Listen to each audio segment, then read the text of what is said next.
coronavirus, we know that about 85% of people have a short-term infection, relatively mild, and after a week or so go back to normality or relative normality.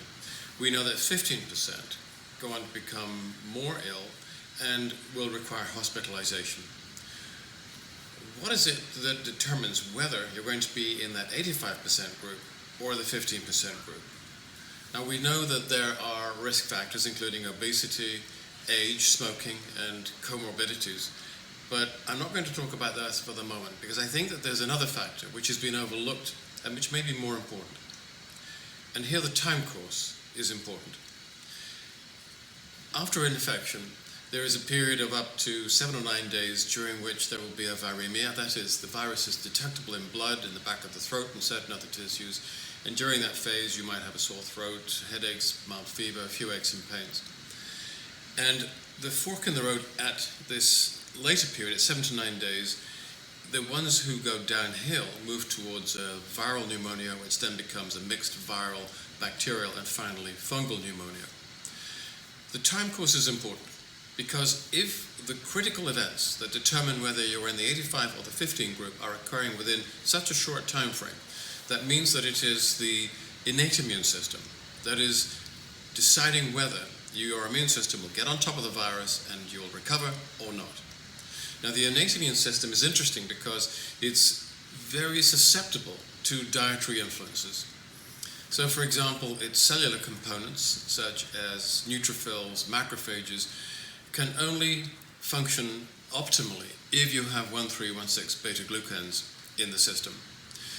The other very important component of the innate immune system is lactoperoxidase, which plays a key role in protecting the nose and throat and the respiratory tract.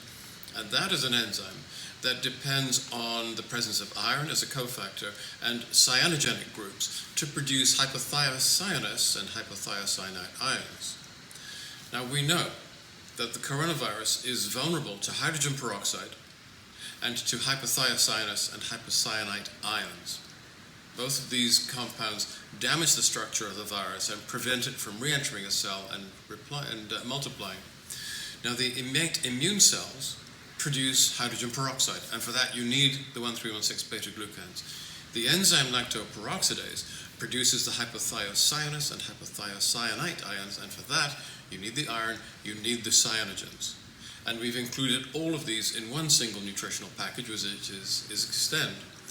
Is Extend a cure for the coronavirus? No, I don't think it is, but what I think it does do is to improve both the cellular components and the enzyme components of the innate immune system and help to push you into the 85% group that will recover, as opposed to the 15% group who will go on to require hospital care. If by using this formulation we can push you into that 85% group, if by giving this to enough people we can increase the split from 85-15 to 90-10, we can cut the numbers of people who need hospitalization by a third. That would be an enormous boon. And I'm talking about compounds here that are natural, they're derived from the diet, they're extremely safe and very, very suitable for public health management programs. I think this is the way forwards.